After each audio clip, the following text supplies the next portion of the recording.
우리 이재명의 어떻게 보면은 그 도원결이 했던 3인방 이외에 네. 외부에서 사실상 한 삼국지로 치면은 제갈공명 내지 방통 정도. 방통 정도. 방통이 아니라 이제 말하자면 그 사마의 뭐 이 정도 해야 될까요? 아니죠. 이제 유비진영에 이제 들어온 게 뭐냐면 아니, 제 말씀은 네.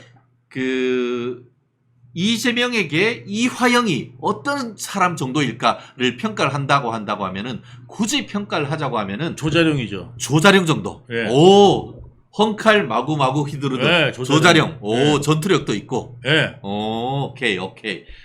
그렇다고 하면 이렇게 표현하죠. 이재명의 조자룡이 예. 제2의 유동규가 될 가능성 상당히 높아졌다.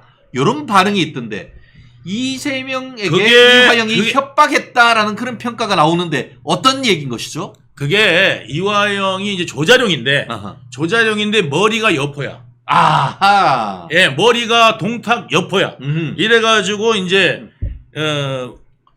이화영이 제일 좋아하는 게 누구냐면은 그 레닌이에요. 레닌. 아하. 예, 아직도 레닌이에요. 그렇죠. 예. 예. 레닌 동상 앞에 가가지고 참배하고 있던 사람 아니에요? 예, 아니 네. 우리도 같이 가갖고 자기가 제일 존경한다. 예. 베를린에서. 직접 들은 목격자가 네, 여기 있잖아요. 베를린에서. 그래서 이화영하고 그 베를린의 그 저기 그 레닌 동상에서 같이 사진 찍은 적이 있어요. 예. 그랬는데 그 이화영이 그 레닌의 사상은 1970년대에 거의 폐기 처분된 사상 아닙니까? 안 된다는 거를. 그래서 사회주의로 전환하잖아요, 공산주의가. 예, 근데 사회주의도 안 되는 건데. 자, 이재명을 이제는 뭐냐면 협박 대상으로 생각합니다. 그래서 그 국회의원들 다 모였을 때 이제 국회의원들 다 모였을 때 그렇게 하잖아요. 그러니까 이 사람이 이재명 옆에 들어간 이유는 딱 두 가지예요. 뭐냐면 대북 사업 목적도 있고 두 번째는 제일 큰 목적은 뭐였냐면 아버지 때문이에요. 이재명이 아버지를 한 명 더 만들고 싶은 거예요. 예. 11명이었는데 12명 되는 거예요? 그러니까 뭐냐면 정치적 아버지가 정동영이었다가 네. 이제 뭐냐면 이해찬으로 갈아타려고. 왜냐면 정동영이 이제 아버지인데 술 먹고 집을 나갔어. 아하. 예, 정동영이가 술 먹고 집 나갔어 이제. 그래갖고 그쵸. 집을 안 돌봐. 예. 예, 능력도 없어 집을 돌볼. 예. 그러니까 이제 뭐냐면 능력 있는 아버지를 구한 거야. 아하. 그게 이제 뭐냐면 이해찬이에요. 이해찬의 근데 이게 핵심 멤버가 누구냐면 이화영이 아니야. 이화영입니다. 예. 그래서 이화영이를 끌어들이는 거는 이해찬을 끌어들이는 거기 때문에 그렇죠. 이화영이가 고민을 했어요. 이거 가야 되나 말아야 되나 가야 되나 말아야 되나 하는데 아하. 거기에서 누가 나타나냐 또 김만배가 설득해서 될 겁니다. 아하. 그러니까 김만배는 이해찬을 아버지로 만드는 그러니까 이재명의 아버지를 또 한 명 만들어주는 아주 중요한 역할도 하고 법조에서 역할도 하고 이런데 김만배를 모른다? 이재명이? 예? 그렇게 가까운 김만배하고 이재명 사이인데 그거를 갖다가 제가 몰래 이재명 몰래 김만배랑 둘이 쏙닥해서 대장동을 해먹었다는 게 이재명의 말인데 네. 이재명의 말은 뭐냐면 여러분들 요 사람들은 이렇게 말하면 모를 거야. 라면 요렇게 해버리고 저 사람들은 저렇게 말하면 모를 거야. 그럼 여기 가서 요렇게 하고 저기 가서 요렇게 하고 또 지가 까먹어가지고 딴 데 가고 또 딴소리 하다가 거짓말이 들통나고 이런 사람이 바로 이재명이에요. 그러니까 뭐냐면 아버지가 11명인데 예? 참. 서울대 나왔는데 청소부하고 예. 예? 화전민인데 노름을 좋아하는데 어허. 남의 걸 탐한 적이 없어. 야. 예? 그러니까 여기 남의 거를 우리 아버지는 남의 거를 탐한 적이 없습니다. 우리 아버지는 노름쟁이였습니다. 가산을 탕진하셨고 그 어디 가갖고는 또 뭐냐면 화전민이셨습니다. 그리고 어디 가서는 또 뭐 광부셨습니다. 네. 이게 직업이 몰라요. 예. 그러니까 이런 거네. 남의 재산을 탐하지 않는다고 해서 진짜로 줄 아냐? 알고 보니 노름쟁이였다. 뭐 이런 얘기고 박근혜 전 대통령을 존경한다고 했더니 진짜 존경한 줄 아냐? 뭐 이런 얘기인 것이고 당 대표는 너무너무 힘든 3D 직업이었기 때문에 누가 시켜준다 해도 안 한다라고 했는데 진짜일 줄 아냐? 이재명의 말은 도대체 뭘 믿어야 되는 거예요? 저기 있잖아요. 이재명이가 과일을 자기가 좋아하는 이유는 어릴 때 우리 아버지가 청소 부셨는데 어디 화장실에서 남이 먹다 남은 과일을 주워 오셔갖고 비닐봉지에다 담아 주워 오셔가지고 이거를 썩은 부위를 다 잘라내고 이런 거를 저희들이 맛있게 먹은 적이 있어서 남들처럼 냉장고에 과일이 가득 들은 거에 그게 가장 부러웠습니다. 부럽습니다. 그래서 그거를 제가 법카를 이용해서 과일을 마구마니 많이 먹고 지금 믿고 있습니다. 이게 이런 상태예요. 상태가. 잠시 이재명 대표님의 빙의가 있었습니다. 네. 똑같지 않아요? 네. 역시 우리 유본부장님, 정말 우리 박경련님, 유본부장님 말씀 듣다가 웃으며 들어왔어요. 라고 얘기를 했고, 네. 우리 정영주님, 아이쿠, 정말 다행입니다. 이재명 말 들으면 혈압 오르는 것을 보니 제 IQ가 81인가 봅니다. 80이 넘으셨다는 말씀이죠. 아니, 이재명을 이제 파악하시면 80이 넘는 겁니다. 그렇습니다. 네, 그 사이에 사실 왜 우리가 이화영이 이재명을 협박한 것이 아니냐라고 얘기를 하느냐 한다고 하면은 이번 최근에 1심에서 이화영이 9년 6개월을 받은 다음에 항소심 재판이 최근에 시작됐지 않습니까? 네, 맞습니다. 거기에서 검찰이 1심 판결 이후에 당선된 그 민주당 국회의원들이 이화영을 찾아왔어요. 네. 거기에서 대화했던 내용들이 네. 녹음된 내용을 검찰이 공개를 했습니다. 그 내용 중에 핵심이 뭐냐 있냐면은 국회의원 당선자들한테 이화영이가 여러분들도 누군가 대속했기 때문에 그 자리에 있는 것이다. 그리고 이재명 대표를 만나서 나의 안부를 전해달라. 그리고 내 변호사인 김광민 변호사가 활동해 줄 수 있도록 도와달라. 한마디로 내가 죽어서 당신들을 내가 예수 역할을 했는 것이 아니냐. 내가 피 흘린 것 아니냐. 그래서 당신들과 이재명이 대승을 한 것 아니냐라고 해서 대속했고 그 과정에서 1심 판결 이게 최대한 미루고 나의 변호를 해준 김광민 변호사 활동할 수 있도록 해달라. 만약에 안 도와주면 가만히 있겠다. 그거 아니에요. 그런데 네. 그래서 제가 여포라는 거예요. 예. 여포하고 동탁 정도 대가리가 된다. 예, 예. 이 얘기하는 거예요. 왜냐하면 조금이라도 똑똑했으면 1심 선고 나오기 전에 사실대로 불었어야 됩니다. 예? 그렇죠. 지금은 이제 2심 때 가가지고 불어봐야 이제 소용이 없고요. 그리고 지 말에 의해서 지가 무슨 저 예수님처럼 그 대속에 뭐 했다? 대속이 안 됐습니다. 왜냐하면 이재명도 감방 갑니다. 이 재판 끝나면 신준우 판사가 대속했다고 생각할까요? 예? 판사를 속였을까요? 예, 못 속였습니다. 그리고 국민들도 다 압니다. 왜? 그렇죠. 이재명을 위해서 쌍방울이 준 거지 이화영을 위해서 쌍방울이 그 돈을 주지 않았다는 걸 거기 판결문에도 나와 있는데도 불구하고 대속을 했다. 나는 끝까지 안 벌었어. 이 정도면 모르겠는데 대속을 했다. 이거는 좀 상태가 심각한 거라고 생각을 하고 여기에 표현 그대로 보면은 대속했다는 말이 남의 죄를 나는 뒤집어 썼다는 말이니까 그렇죠. 또 하나의 자백은 되는 겁니다. 네. 그러니까 이화영의 이 돌대가리가 고백을 한 거다. 예, 고백이 나온 거다. 이렇게 저는 판단합니다. 그러니까 그렇죠. 여러분들도 보셨다시피 이화영은 나름대로 속였는데 다 들통나고 거짓이 너무 빤하게 드러나고 그 다음에 이제 검찰청에서 회덮밥 먹었다. 연어회 먹었다. 소주 먹었다. 네. 이런 거짓말이 나고 제가 감옥에 가봐서 알거든요. 절대 불가능하고요. 그리고 검사가 요즘에 사법고시 아니면은 뭘로 들어갑니까? 요즘 검사들이 로스쿨 통해 가지고 들어갔는데 그래서 검사 됐는데 자기를 위해서 살지요. 예? 위에다가 시킨다고 하는 요즘에 검사 없습니다. 예.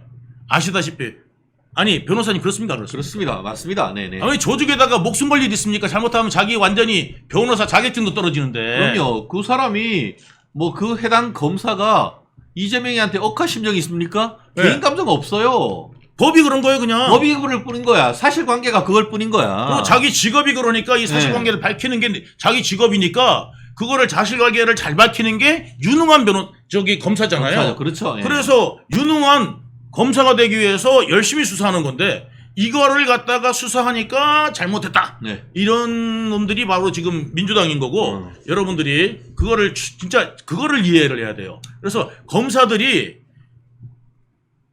미치지 않고서야 예 소주를 범죄인한테 줄 수가 없습니다. 네. 그리고 교도관도 옆에 지켜보고 있기 때문에 그게 아예 불가능합니다. 네. 아예. 그리고 내 목숨을 검사의 목숨을 교도관한테 맡긴 거랑 똑같아요. 네. 교도관이 나가갖고 그 검사가 이화영한테 술 줬어요 이러면요 그 검사 어떻게 되겠습니까? 그러니까 말이 안 되는 이야기거든요. 그렇죠. 예. 사실 이렇게 생각하면 되잖아요. 검사가 아침에 뭐 커피 이게 그 캡슐에 사가지고 왔다가 하면서 덥고 한데 잠깐 쉬면서 이 커피 한 잔 하시라고 그렇게 자기가 사오거나 확실한 비품이라면은 뭐 커피 한 잔은 하면서 우리 좀 시간을 가지고 한번 기억을 환기해 봅시다. 뭐 사실은 그 정도는 상식적으로 되잖아요. 그런데 자기나 어떤 공적으로 사와서 안에 있는 물건도 아니고 쌍방울 직원이 밖에서 사가지고 들고 왔다. 그 물건 어떻게 믿어요? 그거 거기에 만약에 먹었다가 거기에 독이 들어 있거나 배탈이 난다는 걸 그러면 검사가 그 책임집니까? 검사만 문제가 아니라 교도관 그냥 끝납니다. 끝나는 거예요. 교도관 그래서 교도관들이 외부 음식 그러면은 경기를 경기를 일으키는데 하는 거예요. 절대 불가능합니다. 그게. 예, 예. 그래서 제가 아니 가봐서 알잖아. 여러분들도 진짜 있잖아. 이거를 사실을 알고 싶잖아요. 그러면 구치소 한번 들어가 보세요. 네. 구치소 한번 가보세요.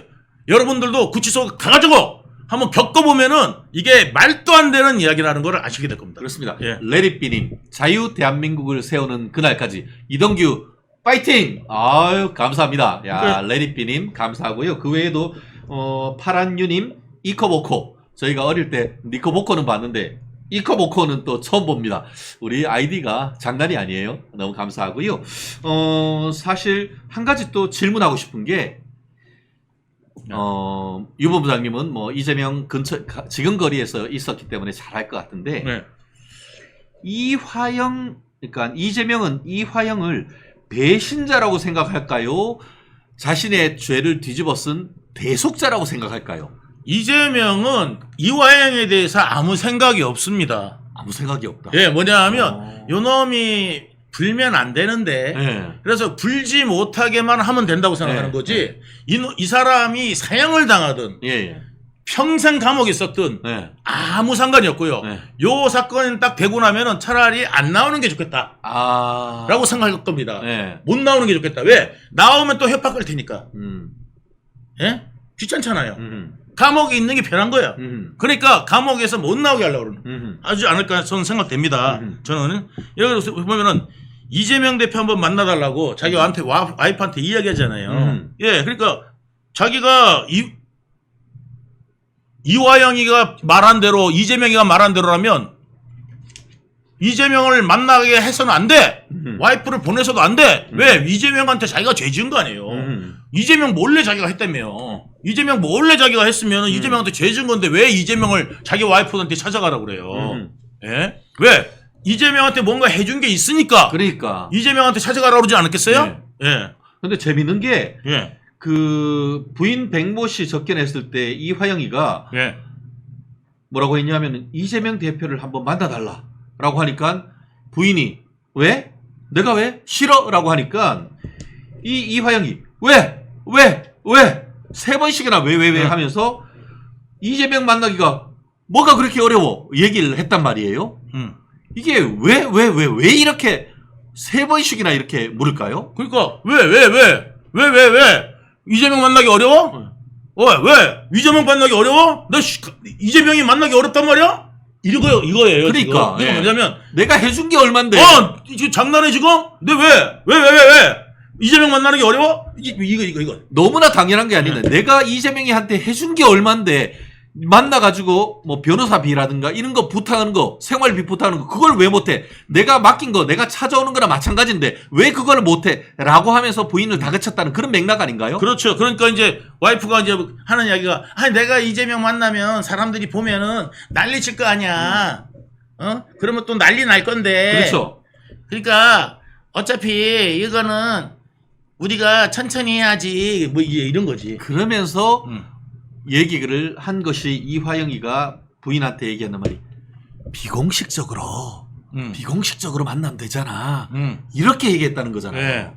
왜 비공식적으로 만나죠? 그렇게 떳떳하고 이화영이를 그렇게 검찰이 회유했다고 하면은 떳떳하게 만나가지고 검찰이 회유했다는 증거를 옆에 이재명이 서고 백모 씨 부인이 서고 언론 보도를 해도 부족할 텐데 왜 비공식적으로 만나라고 했을까요? 그러니까 뭐냐면 이게 구린 게 많으니까 비공식적으로 만나는 거죠. 뭔가 숨기었고 뭔가 숨길 게 숨기는 거 있으니까. 아니 숨기는 건 우리가 모두가 이제 다 알잖아요. 예, 예. 그러니까 그거를 입증하고 있는 거다. 본인들이 예, 그러니까 공식적으로 만날 수 없는 사이야. 이재명은 비공식적으로나 만나야 되고 이재명은 녹음되면 싫어해. 왜 싫어하느냐? 구린 게 있으니까 싫어해. 떳떳하면 녹음을 하든지 말든지. 아 그래서 휴대폰을 아이폰만 쓰고 예. 상대방이 아이폰 아니면 전화도 안 받는다는 예. 말, 그 말이네요. 예. 녹음되는 게 싫은 거예요. 어. 그러니까 뭐냐면 녹음돼가지고 그나마 녹음돼가지고 이번에 위증교사도 나온 그렇죠. 거 아니에요. 예. 그러니까 녹음이 안 되는 상태라 그러면 얼마든지 자유롭게 말합니다. 저한테도 막 이야기했던 거, 그런 거 다 제가 만약에 녹음했으면 이재명은 벌써 이제 예? 그리고 저한테 너무너무 잘했겠죠. 예? 예. 나의 최고의 측근인 유동규는 절대 그럴 일이 없을 거라고 하면서 난리를 쳤을 거예요. 예. 그래요. 예. 참. 근데 흥미로운 게 하나가 있어요. 사실 이화영 2심이 되고 있는데 네. 그 사건은 이화영만 기소가 됐는데 이제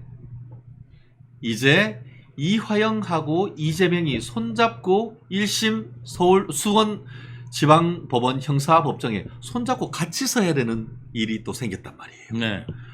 제3자 뇌물죄. 네. 기존에는 기소하지 않았던 부분을 네. 수원지방검찰청에서 쌍방울 대북 송금 사건과 관련해서 네. 이재명을 제3자 뇌물로 기소를 하면서 네. 이화영과 같이 엮어가지고 지금 네. 했단 말이에요. 예, 그 제3자 뇌물이 나는 왜 빨리 기소 안 하나 했어요. 예, 이제 예. 기소가 돼서 예. 그 사건에서도 이화영이 예. 같이 공범으로 됐는데 이화영 지금 60살인데 9년 6개월 그대로 유지가 되거나 더 올려치면은 백발이 성성하게 돼서 70대가 넘어가지고 나오고 플러스 지금 이재명이 하고 지금 재판을 새로 1심부터 받게 되는 그 사건에서도 최소 5년 이상 나오면은 최소 5년이니까 좀 그것도 한 10년 정도 나오면 이제 80살 파파 할아버지가 돼가지고 이제 나올 수밖에 없단 말이에요. 그러면은 제2의 유동규로 진실을 말할 가능성 없을까요? 절대. 왜냐면요 이미 다 끝났고요. 네.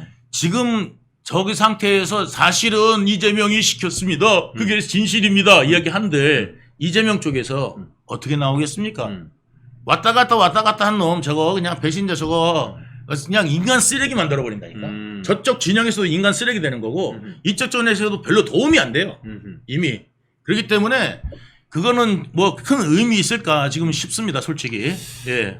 다만 본인이 이제 그래도 7순잔치하고는 나가야지 8순잔치 있을 때까지 깜빵이 있으면 안 되잖아. 이런 생각도 할 수 있는 거 아니에요. 그런데 법원에서도 지금 뭐냐면 이미 너무 유dan을 떨었잖아요. 네. 예?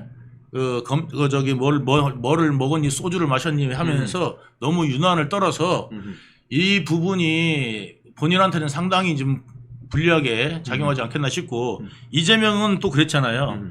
우리 어려운 동지가 지금 감옥에 갇혔습니다. 여러분 돈 좀 많이 좀 보내주십시오. 했잖아요 이재명이. 예, 왜 결처보험을 할 거 아니에요. 그러니까. 그래서 그 돈 좀 많이 좀 보내주십시오. 해가지고 이제 했어요. 그래서 개딸들이 지금 거기에다가 거기 감옥 테크를 얼마큼 했는지 모르겠는데 예, 말하자면 그 영치금 테크. 영치금 테크. 야. 예, 얼마가 됐는지 모르겠는데 정경심이 들어가 있을 때 2억 3천이 예, 영치금 테크를 했다는 거거든요. 와. 예. 그러니까 빵빵 터지네 진짜. 예, 2억 3천을 했다는 거예요. 네. 그러니까 그 사람들은 영혼 나누기를 하잖아요. 아. 예, 그러니까 이제 여기도 그것도 이야기했다는 거 아니에요. 네. 이화영 부인한테. 네네. 정경심이도 여기 들어가 있을 때 얼마 나온지 아시죠? 그러면서 그 이화영 부인한테 그렇게 회유했다는 거 아니겠어요? 예? 아니 모금해주겠다. 돈 있는 건 예, 모금해주겠다. 이화영이 안에 있는 동안 부인이 뭐 2억이건 3억이건 그 밖에 있는 부인이 돈 쓰지. 자기는 변호사비 쓰고 한 푼도 쓰지도 못하고 깜빵에서 10년 넘게 썩을 거 생각하면은 1심 선고될 때 하고 2심하고는 마음이 좀 싱숭생숭할 것 같기도 해요. 거기 감옥 안에서는요 10만 원 이상 한 달에 10만 원 이상 못 써요. 쓰고 싶어도 한 달에 10만 원 이상 못 써요. 거기를 왜냐하면 한 번 시킬 때마다 3만 원 이상은 안 되거든. 네. 그렇기 때문에 3, 4만 원 이상 쓸 수가 없는데 이거를 갖다가 일주일에 매주 쓴다 하더라도 한 12만 원? 네. 이거 이상을 쓸 수가 없어요. 네. 그리고 이렇게 쓰는 사람도 없거니와 그렇게 쓰지도 않아요. 그리고 이제 게다가 이제 뭐냐면 이제 감옥 가면은 또 지가 월급 좀 일하면 또 돈 그렇죠. 나와요. 그렇죠. 일하면. 예. 그러면 그건 돈 누가 쓰느냐? 와이프가 쓸 거란 말이에요. 아. 그러니까 이제 이화영 부인 입장에서는 네네. 남편으로 생각 안 합니다. 네. 그냥 뭐냐면 이놈 때문에 돈 좀 벌어보자. 이걸로 생각하는 거지. 이게 요즘 얘기로 하면은 퐁퐁남인 셈이네. 네. 열심히 자기는 빡세게 깜빵으로 몸으로 때우고 그에 네. 따르는 돈은 부인이 받는 그런 관계다라는 거예요. 지금 이화영이 그래 돌대가리라는 게 지금도 정말 부인으로 생각하고 있단 말이에요. 네. 예? 예. 그러니까 옛날에 끝난 사이예요. 이 사이. 예. 여기 사이가. 그래갖고 이화영이를 지금 거기서는 지금 안 돼 하면서 있잖아요. 정신 차려 했는 게 뭐냐면 나 돈 못 받아 이 뜻이거든요. 네. 라고 저는 생각해요. 네. 저는 난 돈 못 받아 난 돈 받아야 돼 이런 건데 라고 저는 생각하는데 네. 이화영이는 내가 뭐 잘못 생각했나 이렇게 생각하는. 예, 그 엿보가. 우리가 네. 계속 얘기하는 것이 이재명이 대통령 될 거라 확신하니까 이렇게 딱 잡아떼고 있는데 뭐 이재명이 하고 손잡고 이제 법정에 서야 되고 예. 형사법정에 예, 거기다가 예, 예. 이재명이 다가오는 9월 말 10월 초 되면은 예. 공선법 위반이라든가 아니면은 그 위증 교사 문제와 관련해 가지고 이제 실형 내지는 이게 유죄 판결이 나오기 시작하면은 이게 튼튼한 동아줄인 줄 알고 왔더니만 썩은 동아줄이네.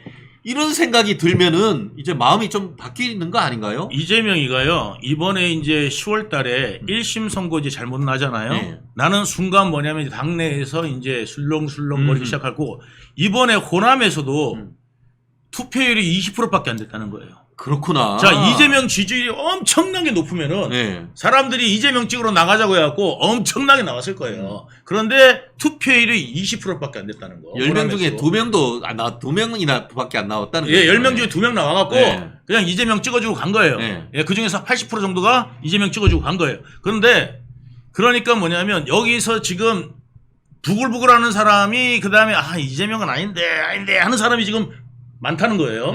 자, 이 사람들이 뭐냐면 이재명이 이제 실제화되면은 이재명이 실각하는 거는 시간 문제고 그 다음에 정치계에서는 한 번 실각하면 바로 끝입니다.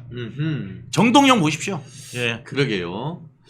인사청문회장에서 코인 거래하던 인간이나 본회의장에서 세비 받으면서 자기 형사 사건 준비하는 인간이나 똑같은 거 아닙니까 이거? 머릿속에 이제 딱 들어가 있는 게 온통 그거밖에 없으니까 김남국이는 이제 코인 아하. 예, 뭐 그러니까 이제 그 상임회장에서도 예. 하다못해 본회의 같은 경우는 좀 네. 지루할 수가 있으니까 상임위원회는 그냥 바쁘게 돌아가잖아요. 그렇죠. 예. 그런데도 거기에서도 조차도 코인을 냈다는 거 아니겠습니까? 그렇죠. 야, 이게 뭐 사실 법인카드 공적 자산을 마구 유용했다는 의혹이 있는데 그렇게 하다 보니 본 회의장에서 공무하는 시간을 사적으로 쓰는 것은 너무 당연하다. 이런 습관성 공적 자산 사적 유용 증후군에 걸린 거 아닙니까 이거? 그러니까 이재명 같은 경우는 제가 겁이 많다고 그랬잖아요. 그러니까 조연한 척하는 거지 온통 머릿속에는 재판밖에 없습니다. 그러니까 이거 빠져나가려고 아하. 머릿속에 온통 그 생각밖에 없을 거예요. 지금 여러분들도 아셔야 될 게 제2의 김만배 그 다음에 또 나옵니다. 그러니까 지금 김만배 같이 한 건 할 사람을 지금 찾고 있을 겁니다. 아하. 그러니까 이제 권순일 김만배가 이제 권순일이라든지 이런 법관들 이렇게 작업을 했잖아요. 그렇죠. 예. 근데 우리나라에 그 김만배 같은 사람이 한둘이 아니지 않습니까? 법조계에 보면은. 그러니까 온갖 인맥을 다 동원해 가지고 수단과 방법을 안 가리고 빠져나가려는 노력 하나. 그다음에 이제 자기가 그 공천 중개 대부분 다 한총련 애들 아니면 예. 그다음에 이제 법조계 인사들 아닙니까? 그러니까 이제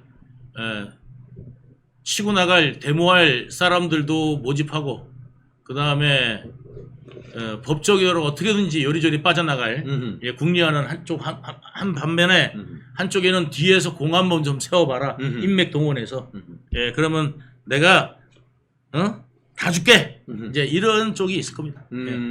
좀 전에 제2의 김만배가 있을 것이다 라고 했는데 그 말씀은 지난번 경기도지사 선거 과정에서 허위사실 유포로 인한 공직선거법 위반 사건에서 김만배가 여론을 조작하고 비타 500인가 병 들고 가가지고 권순일이 6번인가 찾아가가지고 작업한 다음에 무죄 받았는 그런 뒷작업을 하는 제2의 김만배가 나올 수 있다라는 그런 예측을 하신 거 아닌가요? 아니, 당연하죠. 어허. 그러니까 이 사람은 보통 예전에 2002년부터 습관적으로 뭐냐면 남한테 뒤집어 씌우는 거. 옛날에는 최초로 PD한테 뒤집어 씌우고.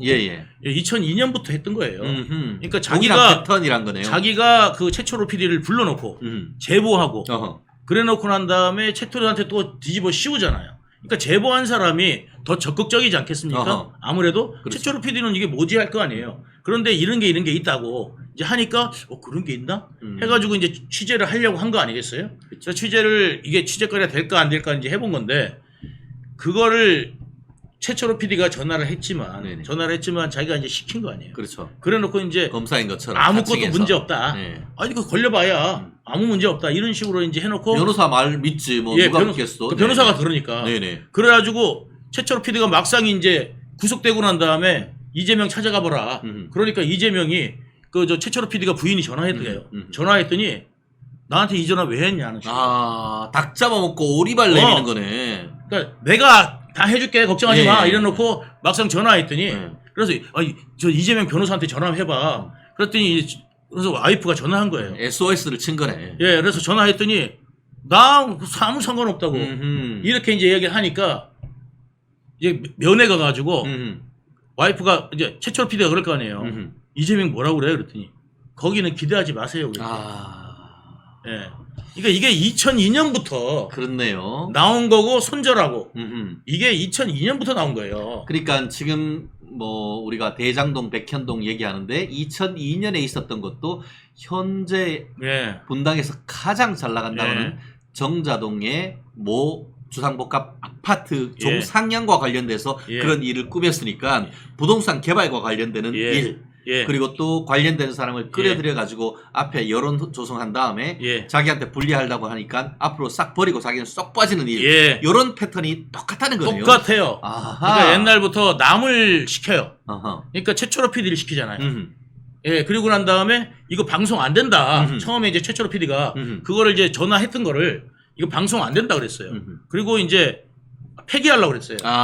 그렇죠. 모든 아이템이 다 사는 아이템은 그랬더니 아니니까. 이재명이 이제 뭐라고 그러냐면 내가 제보하는 걸로 누군가가 제보하는 걸로 해서 이거를 쓰면 되지 않겠냐. 아이디어를 제공하는 거네. 제공한 거죠. 그래가지고 이렇게 뭐 영상에 보면은 이재명의 뒷모습 있잖아요. 이재명이 이렇게 주고 한 게 아는 사람은 딱 보면 이재명이라는 걸 알 수 있다는 거죠. 그때 그랬다는데 이 영상을 찾을 수가 없어요. 그걸 한번 찾아봤으면 좋겠는데 제보단 척하는 그 모습을 한번 찾아봤으면 좋겠는데 그 영상을 못 찾겠더라고요. 그래가지고 그게 있었고 그런 게 좀 있었는데 그러니까 이재명은 늘 남한테 시켜놓고 그다음에 이제 자기는 쏙 빠지고 이 습관입니다. 참 진짜. 그리고 이번에 그 여러 언론에 났습니다. 이재명이 지금 우리가 다루던 이슈가 본 회의장에서 위에 올려놓으면은 또 딱 걸릴 것 같으니까 그 컴퓨터 화면이 있는 그 밑에 우리가 학교 다닐 때 책상에 보면은 책 넣어주는 곳 같은 그런 그 빈 공간이 있는데 거기다 탁 숨기고 자기 휴대폰으로 변호사가 보내온 변론 요지서 같은 것들을 싹싹 보는 것이 뒤에서 찍던 메이의 눈, 이 기자들 카메라에 딱 걸린 거 아닙니까? 그렇죠. 예. 예. 그리고 그때에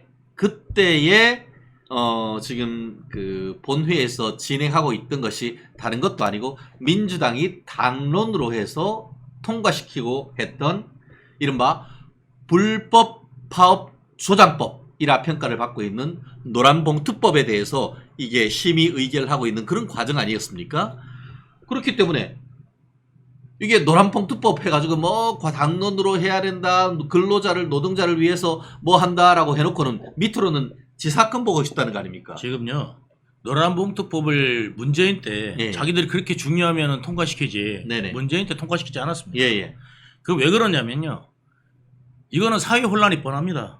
왜 그러냐면 이게 이제 그 원청업체한테 하청업체에서 일을 하더라도 이게 실제적 그 관계가 어떻게 되느냐, 고용 관계가 어떻게 되느냐, 이거를 따져가지고 원청에 가서 이 실질적 고용자로 되거든요. 그렇죠. 그러면 하청업체에 있는 사람 하청업체 사장 같은 경우는 오히려 면탈을 할 수가 있는. 오히려 책임을 면제받는 거죠. 예. 그리고 원청인데 요즘에 원청이라는 데가 여러 군데 있을 수 있거든요. 예를 들어서 뭐 반도체 칩 만든다든지 이러면은 이게 뭐 엔디비아도 될 수도 있고 예를 들어서 삼성이 될 수도 있고 그 여러 군데에다가 납품할 수 있잖아요. 그렇죠. 자재를 납품할 수가 있는데 말하자면 하이닉스 뭐 삼성 이렇게 삼성. 냈는데 아무데나 가서 데모할 수 있다는 거 아닙니까? 이제는 그래서 불법 파업 조장법이라는 얘기가 있군요. 예, 이거 가가지고 이제 한 번도 회사에서 못 본 직원들이 와가지고 사람들이 와가지고 회사를 뒤집어 엎고 두드러 부수고 그래도 이제 말을 못 한다는 거 아니에요. 그렇죠. 이게 노란봉투법의 폐해가 어마어마할 겁니다. 이걸 왜 하느냐? 왜 하죠? 사회 불안을 조장해가지고 이 정부가 못해서 이렇다고 하려고 하는 겁니다. 뒤집어 씌우려고 하는 겁니다. 예? 그렇게 좋은 거라면은 문재인 때 지들이 하지. 예. 그래놓고 그때는 안 해놓고 안 하죠. 지금 와가지고 왜 해? 이거는 그러니까 사회 불안을 조장하고 분란을 만드는 법이거든요. 근데 이거를 갖다가 막상 이제 이런 걸로 막 터지면은 자기들은 모른다. 대통령이 못해서 그런다. 야. 이렇게 뒤집어 씌우려고 이재명 이런 거를 잘해요. 이런 거. 이런 짓을 잘하는 게 뭐냐면 일 잘하는 겁니까? 예? 자기 성공하려는 데는 수단과 방법을 안 가리는 거지 일 잘하는 게 아닙니다.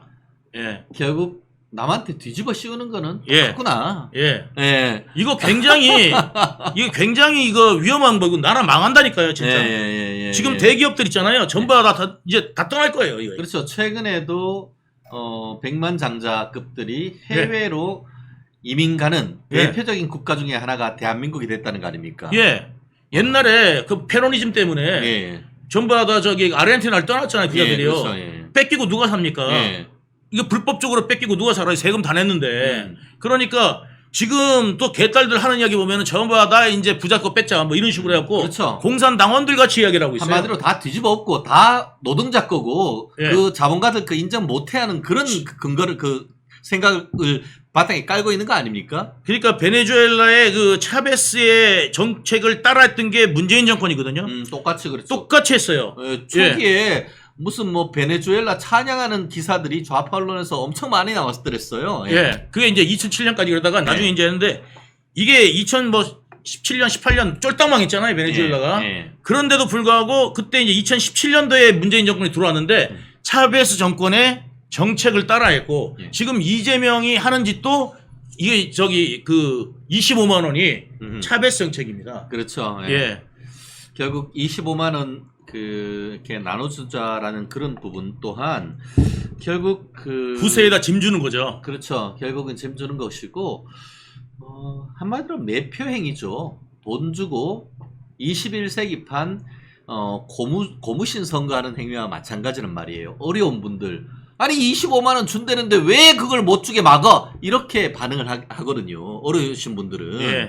그런데 이제 그런 것이 내가 25만 원 달달한 사탕을 받지만 그 뒤에 후폭풍이 얼마나 무섭습니까? 25만 원 받는 것 같지만 나는 25만 원이지만 그 돈이 한꺼번에 13조나 되는 돈이 전국에 풀리면 인플레이션으로 해가지고 내가 아침에 사 먹는 밥, 내가 사 먹는 이게 전기, 내가 타는 버스 값으로, 내가 운전하는 차량의 디젤 기름값으로 그대로 환원돼가지고 내 삶이 더 피폐해질 수밖에 없는데, 그럼에도 불구하고 나한테 25만 원 주는 건 이재명이 밖에 없네, 이렇게 생각하는 것을 해서 표를 가지고 가려고 하는 거 아닌가요? 이게 바다에 가면은요 물이 많지 않습니까? 예, 예. 이제 항해를 하다가 이제 표류를 하면 사람들이 이제 목이 마를 거 아니에요. 그런데 이재명이 뭐라고 그러는 거냐면, 이렇게 물이 많은데 뭔 걱정입니까? 물 드세요, 바닷물. 그 이야기하고 똑같은 겁니다. 좀 이따가는 그 바닷물을 마시면 어떻게 되겠습니까? 네. 삼투압 작용으로 인해 가지고 네. 훨씬 더 갈증이 갈증이 더 생기고, 네. 예, 이 뭐냐면은 이게 그 저기 수분이 네. 빨리 빠져나가죠. 예. 예, 그렇기 때문에 그 이야기하고 하는 짓하고 똑같은 겁니다. 지금 바닷물 마시라는 거하고. 예. 그렇습니다. 그 사이에 제가 봤더니만 새로운 우리 그 멸콩TV 시청자 여러분들이 엄청 많이 들어오신 것 같습니다. 댓글 적극적으로 달아주셔서 너무 감사한데요. 우리 정호민님, 라떼조아님, 또 꽃피는 산골님, 또 정영주님, 또 백한님, 겨울이님, 너무너무 감사하고요. 문명옥님도 감사합니다. 그리고 아까 꽃피는 산골님은 서울은 비가 오는가 봐요. 여기는 강원도인데 햇빛이 쨍쨍합니다. 라고 하는데요. 예. 정말 대한민국 좁다고 하지만 결코 좁은 나라가 아닙니다. 정말 유럽으로 치면은 우리가 정말 뭐 프랑스만은 적다라고 하지만 유럽 어떤 나라보다도 영토도 적지 않습니다. 거기다가 남북 통일이 되면은 정말 인구 1억이나 되는 정말 엄청난 나라가 되는 겁니다. 그러니까 이번 프랑스 파리 올림픽을 보면서 우리 국력이, 우리가 얼마나 선진 시스템 하에서 살고 있는지를 정말 절감하는 것 아니겠습니까? 네. 정말 이번 프랑스 월드컵을 보면서 대한민국을 재발견하는 그런 또 즐거운 또 있는 것 같습니다. 우리 JS 파크님, 운동권 할 수 있는 게 나라 전복분, 베네수엘라, 퍼다 주다가 망했다. 얼마나 불쌍해요. 정말 얼마나 불쌍합니까? 단순히 망하는 것이 문제가 아니고, 망하니까 어떻게 되죠? 우리가 미스 유니버스 하면은 단골로 1등 하는 것이 베네수엘라 미녀 아닙니까? 옛날에 그런데 그랬어요. 예. 베네수엘라가 망하니까 베네수엘라에서 가장 아름답고 하던 처녀들, 우리의 딸 같은, 우리의 동생 같은 사람들이 멕시코로, 미국으로 정말 몸을 팔러 가서 그렇게 해서 번 돈으로 가족들한테 돈을 보내서 연명하는 것이 지금 차베스 시스템, 좌파 시스템인 겁니다. 우리나라를 그렇게 망하게 하는 어둠의 동굴로 이끌어 간다는 게 말이 되는 겁니까? 진짜. 제가 말씀을 드리면은, 예. 이게 이제 차베스 정권 들어오면서 차베스가 이제 뭐냐면 저기 최저임금 있잖아요. 네네. 최저임금을 10배까지 올려줘요. 야. 그러니까 말하자면 최저임금이 200만 원이면 2천만 원 올려준 거예요. 예. 와. 그러니까 사람들이 혹했죠. 그렇죠. 그래가지고 이게 처음에는 좋았어요. 음흠. 처음에는 좋지만 이게 이제 정책이 이러다 보니까 물가가 천정부지로 치솟고, 그렇죠. 예. 이제 이런 현상들이 이제 점점 생겨나고, 그렇죠. 그러다가 국가에서 못 대준 거예요, 돈을. 그만큼 못 대주니까 이제 뭐냐면 이게 그 약국이 나중에 약국이나 병원도 다 무료로 해줬거든요. 다 무료야. 다 무료로 해줬는데 그 제도가 또 우리나라 똑같은 거 예. 아니에요? 무상급식, 무상의료, 예. 무상 시리즈, 기본 시리즈 예. 똑같은 거 아닙니까? 그래서 이게? 해놓는데 예. 나중에 어떻게 됐냐면은 병원에 약이 없어. 그리고 지금 어떠냐? 지금 하루에 970원입니다. 일당이.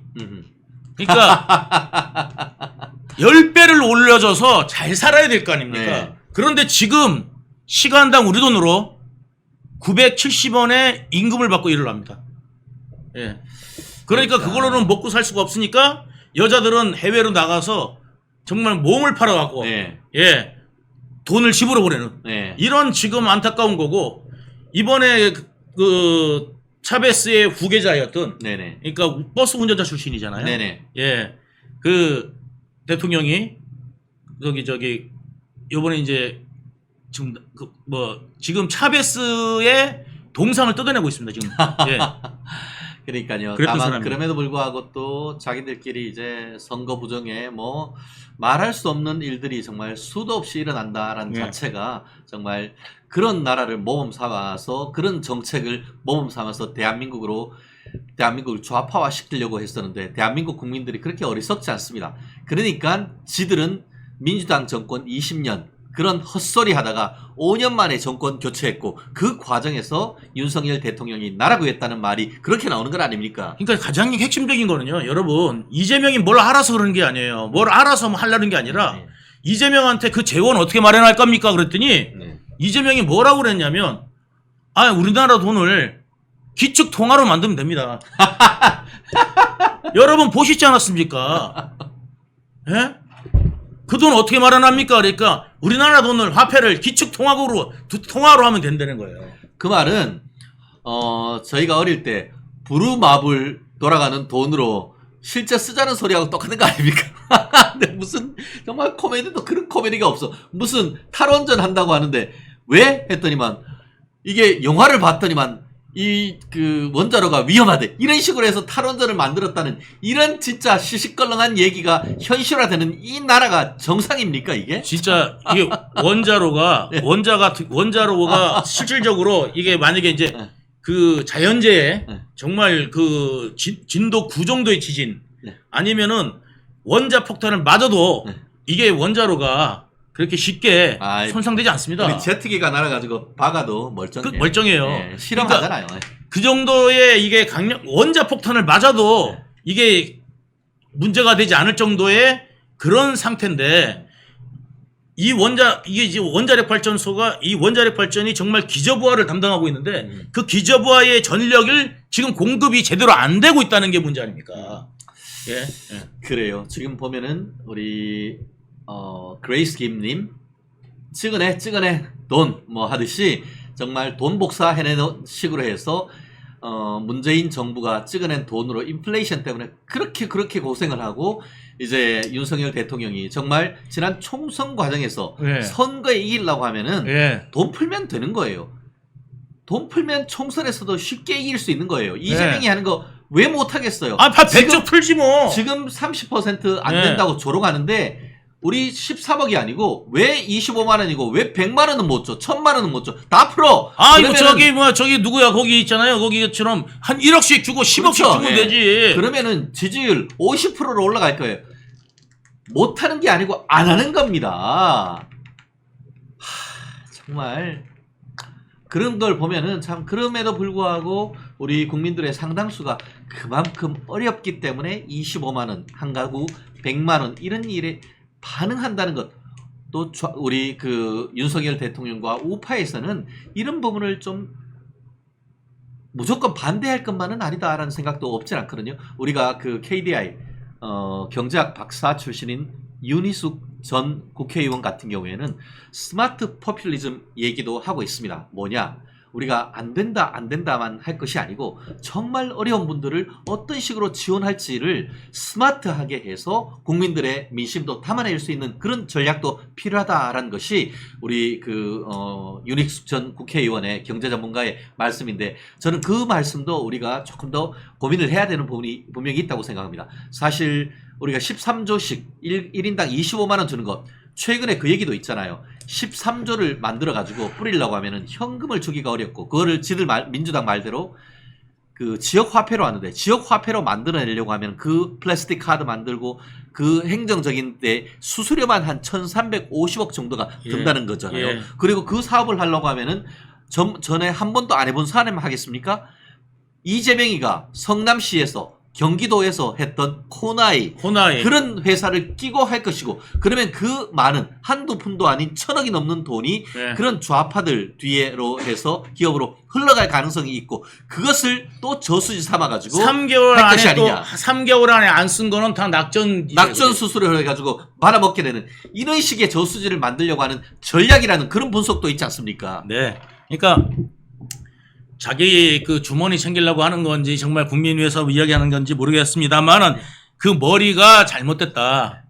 예. 그 머리를 믿고 이거를 갖다가 이 사람이 뭐 이재명이 우리나라가 기초통화국이 되면 된다고 그러는 사람이 정도의 머리를 가지고 만든 정책이 네네. 경제학자들 모두 다 반대하고 지금 문제가 있다고 이야기하는 건데, 그거를 갖다가 실행한다는 게 이게 무슨 국가가 실험 대상도 아니고 이게 정말 큰일이다 이렇게 볼 수 있고요. 포퓰리즘으로 될 일이 아닙니다. 그러니까 이제 지금 뭐냐면 문재인 정권 때 무려 400조 이상이 그렇죠. 빚이 늘었습니다만 그래서 여러분 천조국 된 거 아닙니까? 빚 천조국. 그래서 물가가 천정부지로 올랐습니다.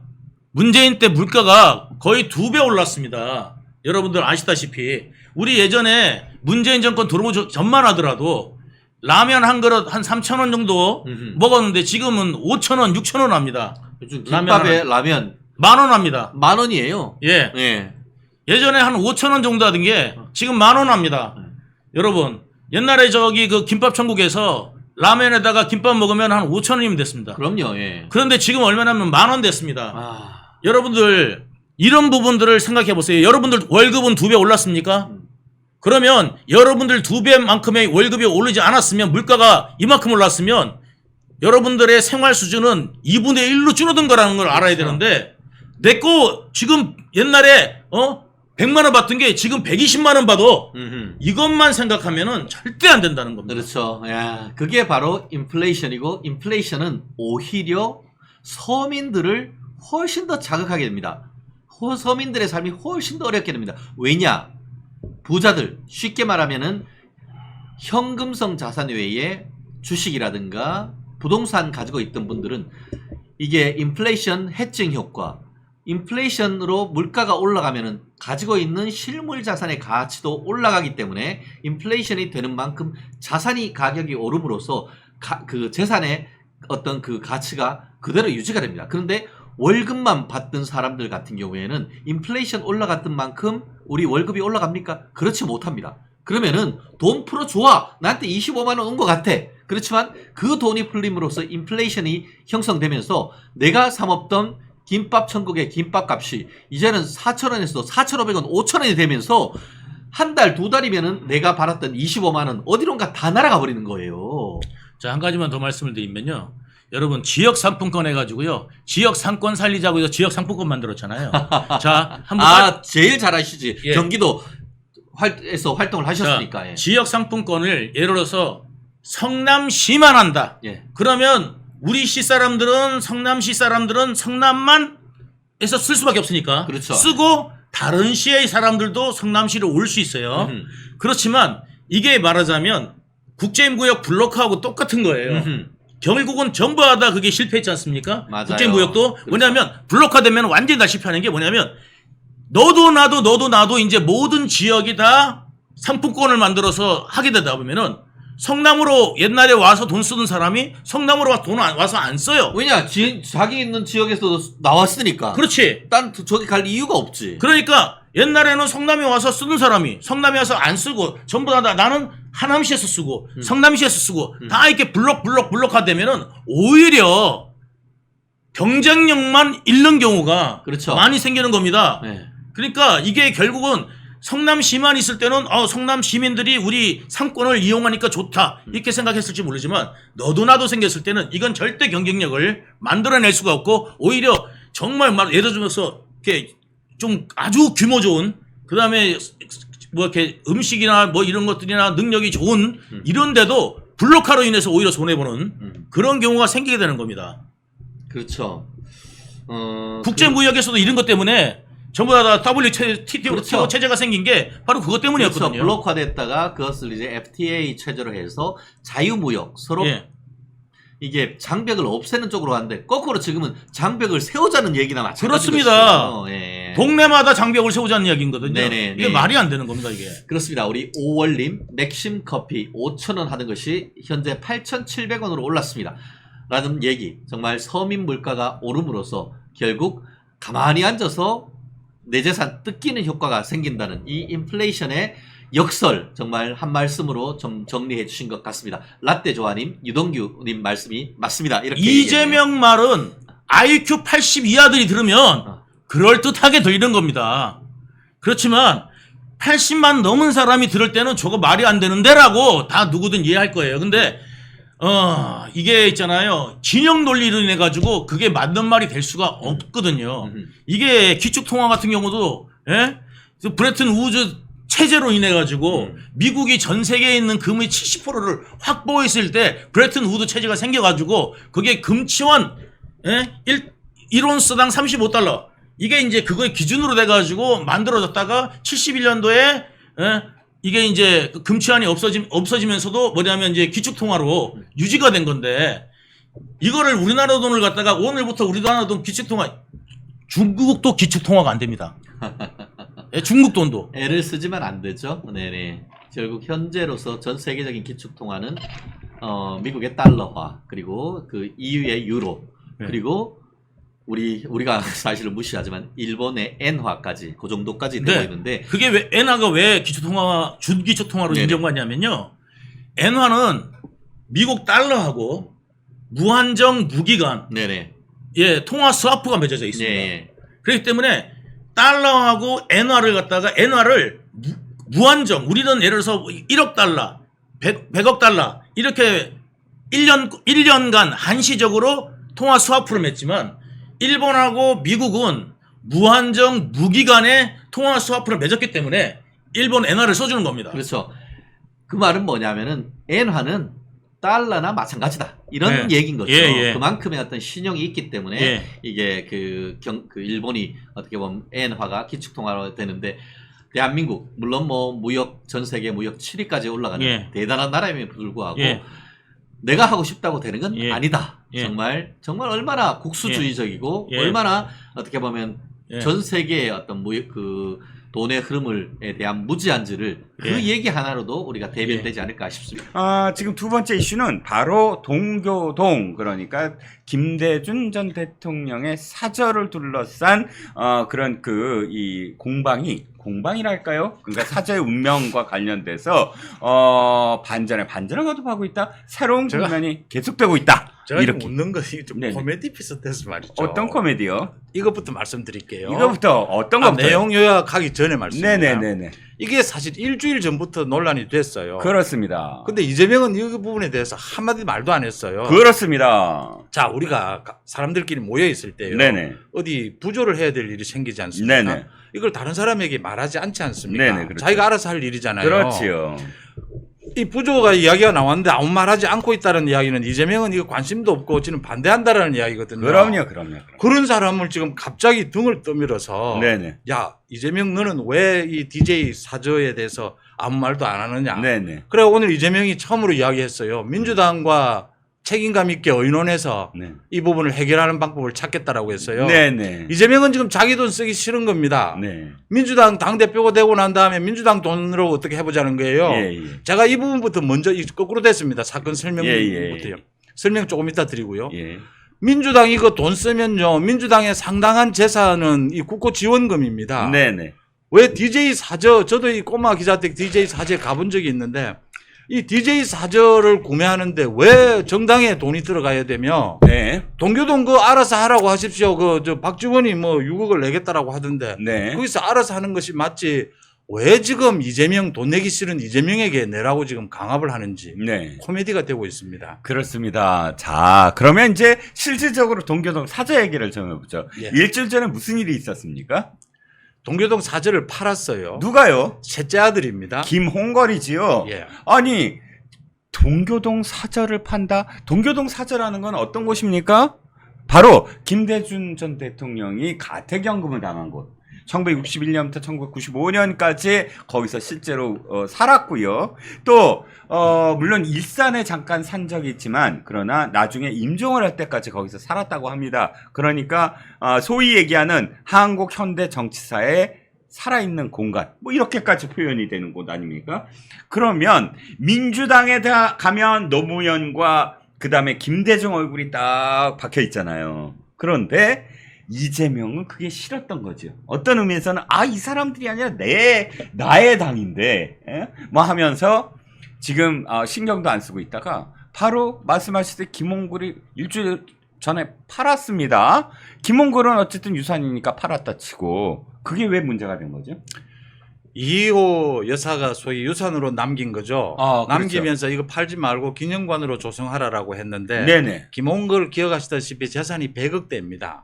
그때 그렇군요. 많이 놀랐죠. 네네. 이호 여사의 사실은 친자식은 김홍걸 한 사람이죠. 그렇습니다. 그래서 형제끼리 재산 분쟁도 일어납니다. 네네. 이 사절을 놓고요. 그렇군요. 자, 상속에 세금을 내야 하지 않습니까? 그렇죠. 이 김홍걸은 세금을 내기 위해서 지금 이게 건전한 설정이 된 거예요. 네네. 그러다 보니까 팔아야 됐고 네. 이게 마침내 100억대로 팔린 겁니다. 네. 뭐 빵 제과 회사하고 이세 군데 커피, 정도라고. 예. 커피 회사하고 그래서 카페를 카페하고 만들겠다. 예. 라고 하니까 이제 이게 문제가 된 겁니다. 동교동 원로들을 중심으로 해서 네. 이걸 이렇게 파는 것이 맞느냐. 예. 이 형제들끼리 재산 다툼도 있고 이랬는데 예. 이 부분을 좀 민주당이 나서야 하는 것이 아니냐라는데 박지원이 나섭니다. 박지원이 나서서 자기의 뭐 전 재산을 내겠다라고 했는데 전 재산은 아니고 6억으로 좀 수정이 됐어요. 네. 예금 6억 원을 내겠다라고 하면서 이건 민주당에 폐를 끼치지 말고 동교동 스스로 해결을 하자라고 했어요. 예. 근데 이걸 김두관이 문제를 딱 삼고 나섭니다. 예. 김두관이 지금 상당히 궁색하지 않습니까? 네네. 그다음 호남에서 지금 어제 엊그제 전당대회가 있었는데 투표율도 낮았거든요. 네네. 또 득표율도 다른 곳에 비해서는 낮았어요. 네네. 김두관이 이걸 치고 나온 겁니다. 네. 소위 이재명 너는 민주당 정통이 아니다 이 이야기를 하는 거죠. 예, 예. 일주일이나 지났는데 왜 이 부분에 대해서 한마디 말도 하지 않느냐. 네. 뭐 나서야 되지 않겠느냐라고 하니까 이재명이 마지못해 이제 민주당과 함께 뭐 책임 있는 대책을 찾겠다라고 했습니다. 네. 그렇습니다. 이야기가 이렇게 전개가 된 이게 겁니다. 전개가 된 겁니다. 그런데 사실은 이게 들여다보면 참 재밌는 게 뭐냐면 이겁니다. 일주일이 아니라 사실 수년 된 얘기거든요. 이호 여사가 돌아가신 게 벌써 몇 년입니까? 재산 분쟁 분쟁이 있는데 자 이호 여사의 그 유언을 보면 이거예요. 이거를 김대중 2호 기념관으로 만들어라. 지자체가 나서려고 하면 일단 3분의 1이 지자체, 그다음 3분의 1을 그 형제들이 나눠 갖고 뭐 이런 식으로 해서 구체적으로 유언을 남기는데.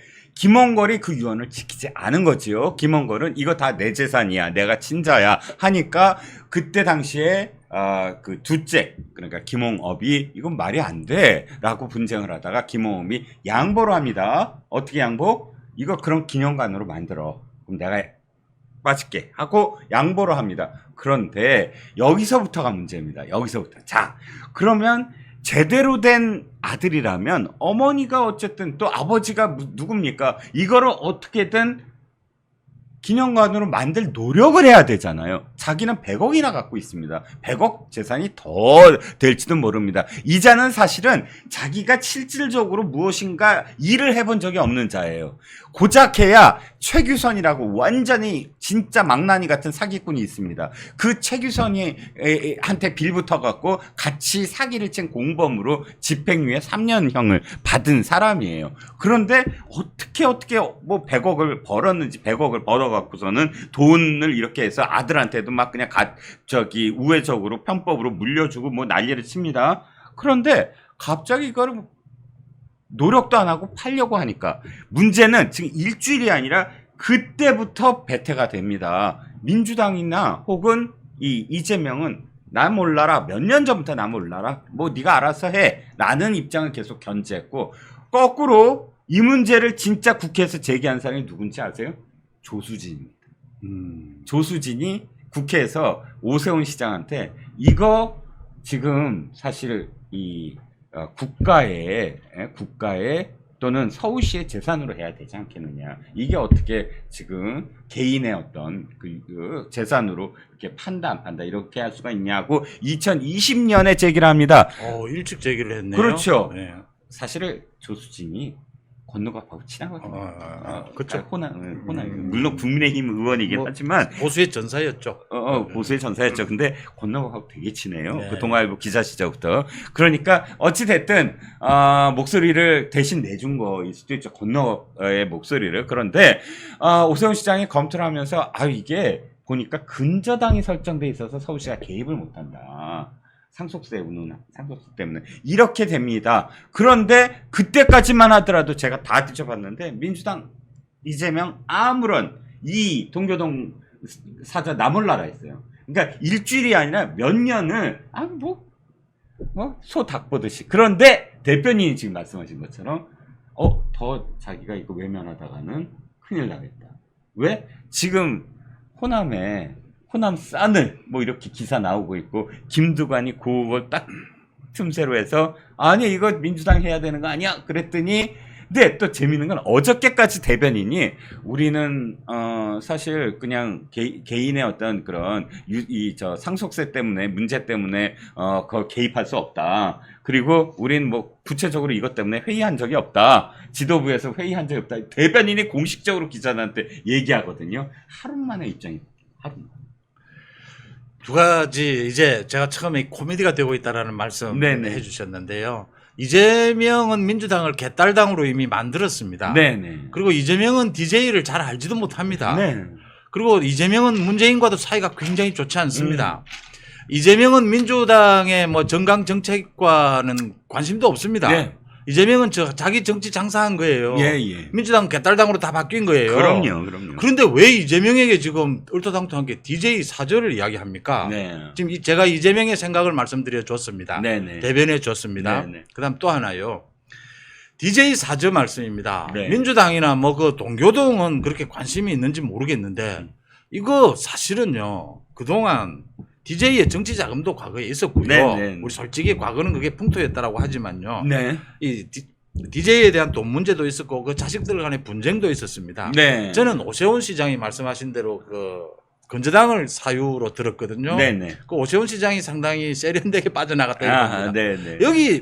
여기에 어떤 경우에도 저는 예산이 투입돼서는 안 된다라고 생각합니다. 네네. 그리고 뭐 동교동 쪽에서는 상당히 좀 의미 있는 장소일 수 있어요. 네. 그런데 이걸 그렇게 저는 민주당도요. 민주당은 공당입니다. 민주당에 있는 그 재산요. 여의도에 있는 건물 거의 대부분이 국고 지원금 모아서 산 겁니다. 그렇습니다. 그런 저는 이런 데 쓰지 말고 박지원이 저런 건 깔끔해요. 네. 우리 돈으로 모아서 사자. 그럼요. 그러면 되는 거고 이재명이 안 돼도 그 자꾸 손 벌리지 말라. 음. 이재명이 돈 내기 싫다잖아요. 음. 싫다는 사람이고 자기는 이제 민주당도 아닌 겁니다. 개딸당이 됐는데 왜 자꾸 손 벌리고 하느냐. 제가 이재명을 대변해 드립니다. 그리고 마지막 이 부분 말씀드릴게요. 네. 호남 정말 이제 좀 정신 차려야 될 때 됐습니다. 네. 호남이 DJ 이후에 노무현을 전략적으로 선택할 때까지는 네. 이게 명분도 있고 호남에 뭐 지역적 이익도 있었어요. 네네. 근데 그다음 문재인으로 가면서 이게 명분도 없고 무슨 호남이 뭐 이익을 본 게 뭐가 있습니까? 자, 이제 이재명의 경우를 봅니다. 네. 이재명과 개딸이 호남하고 무슨 관계가 됩니까? 이게 민주당과 무슨 관계가 되며 그렇죠. 호남이 이때까지 뭐 일궈왔다라고 하는 그 민주당 정통과 어떤 연관성이 있느냐라는 겁니다. 그렇습니다. 그 부분을 호남이 이제 생각을 할 때가 됐다 이래 보입니다. 그렇습니다. 따지고 봤더니 지금 저 김홍거리가 어떻게 해서 금배지를 땄는지 이제야 기억이 나는군요. 사실 삼홍인가요? 홍삼 트리오 참. 네, 예. 홍삼 트리오 바로 김대중의 세 아들이 모두 다 감옥을 가잖아요. 예. 그러니까 유시민이가 이렇게 얘기를 합니다. 그 당시 유시민이가 김대중이 홍삼 게이트, 뇌물 삼형제라는 말이 떠돌고 있다. 현직 대통령 아들 삼형제가 모두 비리로 구속됐다. 김대중 대통령은 하야해야 한다. 유시민 시원시원하게 이야기할 때죠. 김대중한테 이렇게 얘기를 할 상황이었고요. 유시민이 맞는 말을 싸가지 없이 할 때거든요. 저때 소위 누굽니까 부산에 그 이야기를 했던. 예, 그런데 자, 그 중에서도 가장 최악이 사실은 김홍걸입니다. 그 위에 두 사람은 약간은 좀 억울한 측면들도 있어요. 이 비리가. 근데 다 뺏긴 거죠. 김홍걸은 억울하지 않아요. 최기선이라는 자가 얼마나 사기꾼인데. 그러니까 아주 그 죄를 저지르고 그 집행유예로 현역 대통령 아들이라고 해서 그때 빠져나갔는데 그 다음에 사실 엄청나게 많은 어떤 비리들이 있습니다. 그런데 이자가 금배치 딴 게 누구 덕인지 아십니까? 문재인이에요. 당시 문재인이 당대표 시절에 사실은 호남이 굉장히 비토했어요. 문재인을. 왜? 비서실장, 노무현 비서실장과 민정수석 하던 시절에 호남을 역차별했다. 문재인이. 그래갖고 그때 호남이 막 문재인을 막 비토라고 난리가 났었거든요. 그러니까 문재인이 어떻게 하는지 아세요? 김홍걸이 손을 잡고 다녀요. 둘이서 호남을. 그래갖고 막 5.18 가서 김홍걸과 함께 절을 하고 호남 유세할 때 김홍걸 손 붙잡고 다니고 그렇게 해서 어찌됐든 대통령이 되니까 김홍걸이한테 고맙다 그러고 금배지 달아줬어요. 네. 예, 그게 갑자기 기억이 납니다. 자, 말씀하셨듯이 그러니까 말씀드린 대로 그 요즘 스토킹이 문제지 않습니까? 네.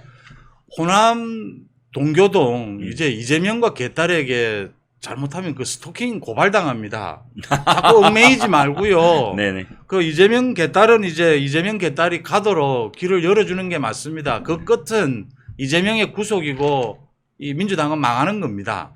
그 길로 가고 있는 그대로 가도록 해주지 돈 안 내겠다는 사람, 부조 안 하겠다는 사람 왜 자꾸 부조하라고 이 강요를 하는지 참 보고 있는 제가 딱해서 드리는 말씀입니다. 그들이 아마도 머리를 굴리는 게 이재명이 당연히 뭐 이재명의 민주당인데 민주당 돈이 지 돈이라고 생각할 테고 그러니까 지 돈 아까워하는 그래서 일제 샴푸도 다 버카로 쓰는 자가 무슨 지 돈 낸다고 생각을 하겠습니까? 어떻게든 선전선동 해갖고 남의 돈 끌어다가 그거 자기가 생색 내려고 하는 게 아마 100%일 겁니다. 그럼요. 예.